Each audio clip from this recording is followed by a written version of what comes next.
XLV. Thereupon he, Thor, left his goats behind, and began his journey eastward toward Jotunheim and clear to the sea; and then he went out over the sea, that deep one. But when he came to land, he went up, and Loki and Thjalfi and Roskva with him. Then, when they had walked a little while, there stood before them a great forest. They walked all that day till dark. Thjalfi was swiftest footed of all men; he bore Thor's bag, but there was nothing good for food. As soon as it had become dark, they sought themselves shelter for the night, and found before them a certain hall very great. There was a door in the end, of equal width with the hall, wherein they took up quarters for the night. But about midnight there came a great earthquake; the earth rocked under them exceedingly, and the house trembled. Then Thor rose up and called to his companions, and they explored farther, and found in the middle of the hall a side chamber on the right hand, and they went in thither. Thor sat down in the doorway, but the others were farther in from him, and they were afraid; but Thor gripped his hammer shaft, and thought to defend himself. Then they heard a great humming sound, and a crashing. But when it drew near dawn, then Thor went out, and saw a man lying a little way from him in the wood. And that man was not small; he slept and snored mightily. Then Thor thought he could perceive what kind of noise it was which they had heard during the night. He girded himself with his belt of strength, and his divine power waxed, and on the instant the man awoke and rose up swiftly. And then, it is said, the first time Thor's heart failed him, to strike him with the hammer. He asked him his name, and the man called himself Skrymir. "But I have no need," he said, "to ask thee for thy name. I know that thou art Asa Thor. But what? Hast thou dragged away my glove?"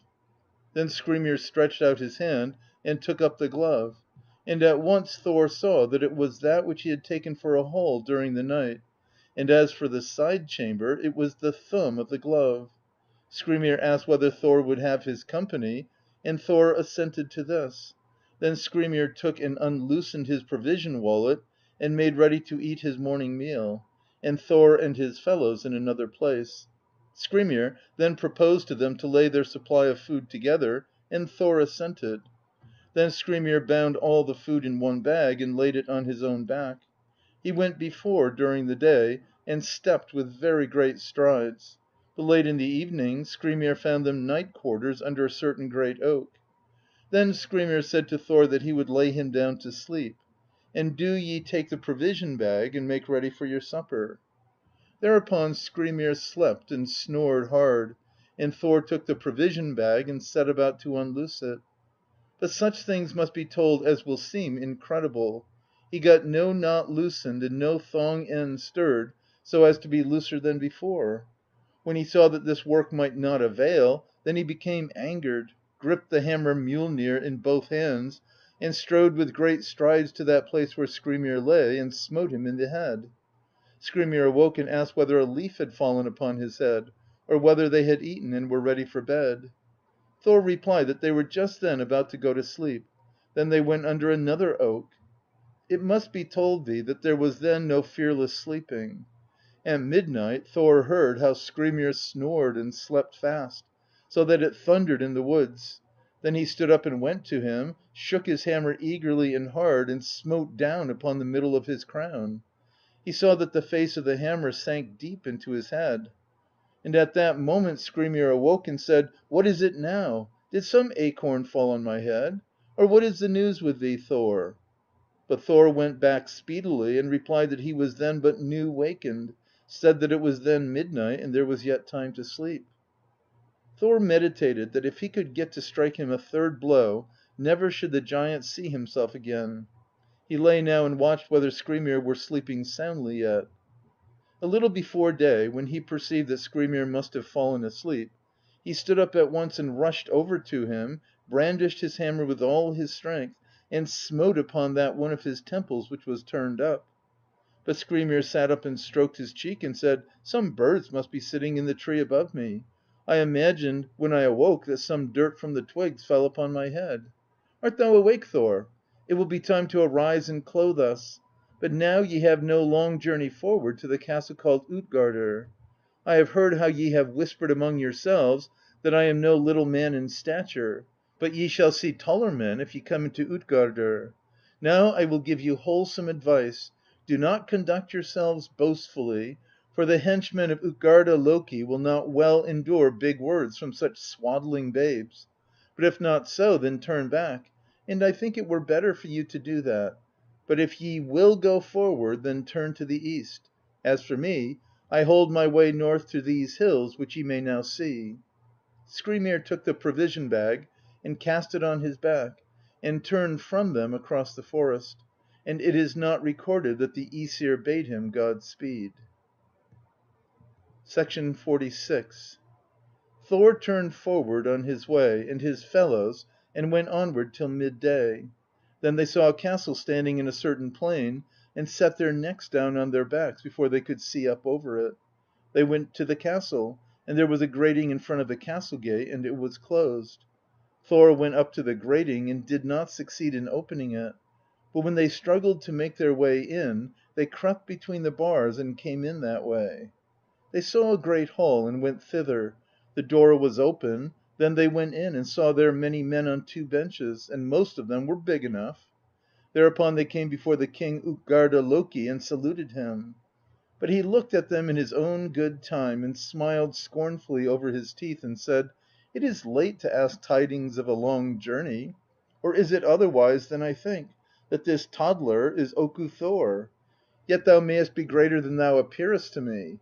What manner of accomplishments are those which thou and thy fellows think to be ready for? No one shall be here with us who knows not some kind of craft or cunning surpassing most men." Then spoke the one who came last, who was called Loki: "I know such a trick, which I am ready to try, that there is no one within here who shall eat his food more quickly than I." Then Utgarda Loki answered: "That is a feat, if thou accomplish it; and this feat shall accordingly be put to the proof." He called to the farther end of the bench that he who was called Logi should come forth on the floor and try his prowess against Loki. Then a trough was taken and borne in upon the hall floor and filled with flesh. Loki sat down at the one end and Logi at the other, and each ate as fast as he could, and they met in the middle of the trough.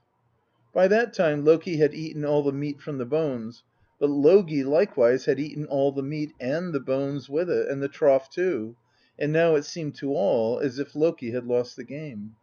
Then Utgarda Loki asked what yonder young man could play at, and Thjalfi answered that he would undertake to run a race with whomsoever Utgarda Loki would bring up. Then Utgarda Loki said that was a good accomplishment, and that there was great likelihood that he must be well endowed with fleetness if he were to perform that feat; yet he would speedily see to it that the matter should be tested. Then Utgarda Loki arose and went out, and there was a good course to run on over the level plain. Then Utgarda Loki called to him a certain lad who was named Hugi, and bade him run a match against Thjalfi. Then they held the first heat, and Hugi was so much ahead that he turned back to meet Thjalfi at the end of the course. Then said Utgarda Loki: "Thou wilt need to lay thyself forward more, Thjalfi, if thou art to win the game; but it is none the less true that never have any men come hither who seemed to me fleeter of foot than this." Then they began another heat, and when Hugi had reached the course's end and was turning back, there was still a long bolt shot to Thjalfi. Then spake Utgarda Loki: "Thjalfi appears to me to run this course well, but I do not believe of him now that he will win the game. But it will be made manifest presently when they run the third heat." Then they began the heat; but when Hugi had come to the end of the course and turned back, Thjalfi had not yet reached mid course. Then all said that that game had been proven. Next Utgarda Loki asked Thor what feats there were which he might desire to show before them, such great tales as men have made of his mighty works. Then Thor answered that he would most willingly undertake to contend with any in drinking. Utgarda Loki said that might well be. He went into the hall and called his serving boy, and bade him bring the sconce horn which the henchmen were wont to drink of. Straightway the serving lad came forward with the horn, and put it into Thor's hand. Then said Utgarda Loki: "It is held that this horn is well drained if it is drunk off in one drink; but some drink it off in two; but no one is so poor a man at drinking that it fails to drain off in three." Thor looked upon the horn, and it did not seem big to him, and yet it was somewhat long; still he was very thirsty. He took and drank, and swallowed enormously, and thought that he should not need to bend oftener to the horn. But when his breath failed, and he raised his head from the horn and looked to see how it had gone with the drinking, it seemed to him that there was very little space by which the drink was lower now in the horn than before. Then said Utgarda Loki: "It is well drunk, and not too much. I should not have believed, if it had been told me, that Asa Thor could not drink a greater draught. But I know that thou wilt wish to drink it off in another draught." Thor answered nothing. He set the horn to his mouth, thinking now that he should drink a greater drink, and struggled with the draught until his breath gave out. And yet he saw that the tip of the horn would not come up so much as he liked. When he took the horn from his mouth and looked into it, it seemed to him then as if it had decreased less than the former time; but now there was a clearly apparent lowering in the horn. Then said Utgarda Loki: "How now, Thor? Thou wilt not shrink from one more drink than may be well for thee? If thou now drink the third draught from the horn, it seems to me as if this must be esteemed the greatest.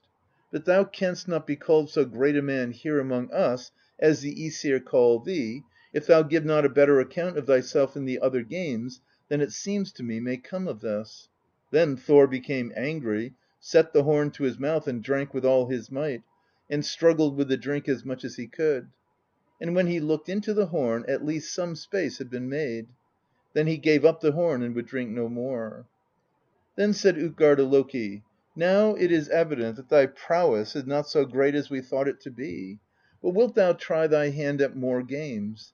It may readily be seen that thou gettest no advantage hereof." Thor answered: "I will make trial of yet other games; but it would have seemed wonderful to me when I was at home with the ^sir, if such drinks had been called so little. But what game will ye now offer me?" Then said Utgarda Loki: "Young lads here are wont to do this, which is thought of small consequence: lift my cat up from the earth; but I should not have been able to speak of such a thing to Asa Thor, if I had not seen that thou hast far less in thee than I had thought."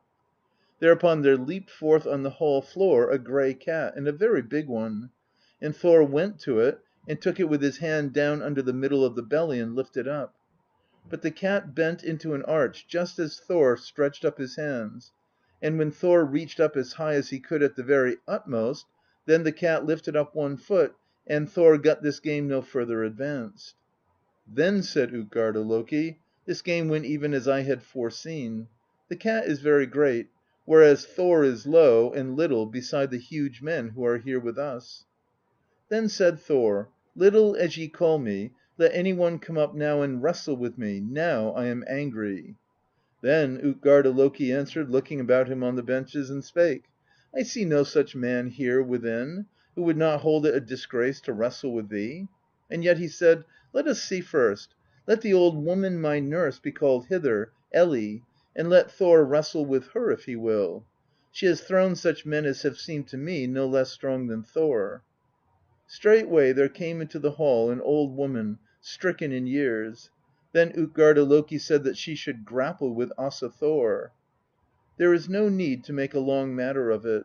That struggle went in such wise that the harder Thor strove in gripping, the faster she stood. Then the old woman essayed a hold, and then Thor became totty on his feet, and their tuggings were very hard. Yet it was not long before Thor fell to his knee on one foot. Then Utgarda Loki went up and bade them cease the wrestling, saying that Thor should not need to challenge more men of his body guard to wrestling. By then it had passed toward night. Utgarda Loki showed Thor and his companions to a seat, and they tarried there the night long in good cheer. XLVII.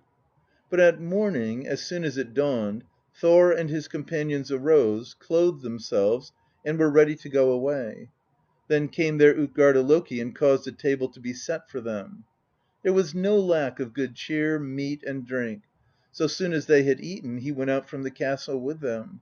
And at parting Utgarda Loki spoke to Thor, and asked how he thought his journey had ended, or whether he had met any man mightier than himself. Thor answered that he could not say that he had not got much shame in their dealings together. "But yet I know that ye will call me a man of little might, and I am ill content with that." Then said Utgarda Loki: "Now I will tell thee the truth, now that thou art come out of the castle; and if I live and am able to prevail, then thou shalt never again come into it. And this I know by my troth, that thou shouldst never have come into it, if I had known before that thou hadst so much strength in thee, and that thou shouldst so nearly have had us in great peril. But I made ready against thee eye illusions; and I came upon you the first time in the wood, and when thou wouldst have unloosed the provision bag, I had bound it with iron, and thou didst not find where to undo it. But next thou didst smite me 3 blows with the hammer; and the first was least, and was yet so great that it would have sufficed to slay me if it had come upon me. Where thou sawest near my hall a saddle back mountain, cut at the top into 3 square dales, and one the deepest, those were the marks of thy hammer. I brought the saddle back before the blow, but thou didst not see that. So it was also with the games, in which ye did contend against my henchmen. That was the first, which Loki did: he was very hungry, and ate zealously. But he who was called Logi was Wildfire, and he burned the trough no less swiftly than the meat. But when Thjalfi ran the race with him called Hugi, that was my thought, and it was not to be expected of Thjalfi that he should match swiftness with it. Moreover, when thou didst drink from the horn, and it seemed to thee to go slowly, then, by my faith, that was a wonder which I should not have believed possible. The other end of the horn was out in the sea, but thou didst not perceive it. But now, when thou comest to the sea, thou shalt be able to mark what a diminishing thou hast drunk in the sea. This is henceforth called ebb tides." And again he said: "It seemed to me not less noteworthy when thou didst lift up the cat. And to tell thee truly, then all were afraid who saw how thou didst lift one foot clear of the earth. That cat was not as it appeared to thee. It was the Midgard Serpent, which lies about all the land, and scarcely does its length suffice to encompass the earth with head and tail. So high didst thou stretch up thine arms that it was then but a little way more to heaven. It was also a great marvel concerning the wrestling match, that thou didst withstand so long, and didst not fall more on one knee, wrestling with Elli; since none such has ever been and none shall be, if he become so old as to abide old age, that she shall not cause him to fall. And now it is truth to tell that we must part, and it will be better on both sides that ye never come again to seek me. Another time I will defend my castle with similar wiles, or with others, so that ye shall get no power over me." When Thor had heard these sayings, he clutched his hammer and brandished it aloft, but when he was about to launch it forward, then he saw Utgarda Loki nowhere. Then he turned back to the castle, purposing to crush it to pieces; and he saw there a wide and fair plain, but no castle. So he turned back and went his way, till he was come back again to Thrudvangar. But it is a true tale that then he resolved to seek if he might bring about a meeting between himself and the Midgard Serpent, which afterward came to pass; and I think no one knows how to tell thee more truly concerning this journey of Thor's. XLVIII. Then said Gangleri: "Very mighty is Utgarda Loki, and he deals much in wiles and in magic; and his might may be seen in that he had such henchmen as have great prowess. Now did Thor ever take vengeance for this?" Harr answered: "It is not unknown, though one be not a scholar, that Thor took redress for this journey, of which the tale has but now been told. And he did not tarry at home long before he made ready for his journey so hastily that he had with him no chariot and no he goats and no retinue. He went out over Midgard in the guise of a young lad, and came one evening at twilight to a certain giant's, who was called Hymir. Thor abode as guest there overnight, but at dawn Hymir arose and clothed himself, and made ready to row to sea a fishing. Then Thor sprang up and was speedily ready, and asked Hymir to let him row to sea with him. But Hymir said that Thor would be of little help to him, being so small and a youth, and thou wilt freeze if I stay so long and so far out as I am wont. But Thor said that he would be able to row far out from land, for the reason that it was not certain whether he would be the first to ask to row back. Thor became so enraged at the giant that he was forthwith ready to let his hammer crash against him; but he forced himself to forbear, since he purposed to try his strength in another quarter. He asked Hymir what they should have for bait, but Hymir bade him get bait for himself. Then Thor turned away thither, where he saw a certain herd of oxen, which Hymir owned. He took the largest ox, called Himinbrjotr, and cut off its head, and went therewith to the sea. By that time Hymir had shoved out the boat. Thor went aboard the skiff and sat down in the stern seat, took 2 oars, and rowed; and it seemed to Hymir that swift progress came of his rowing.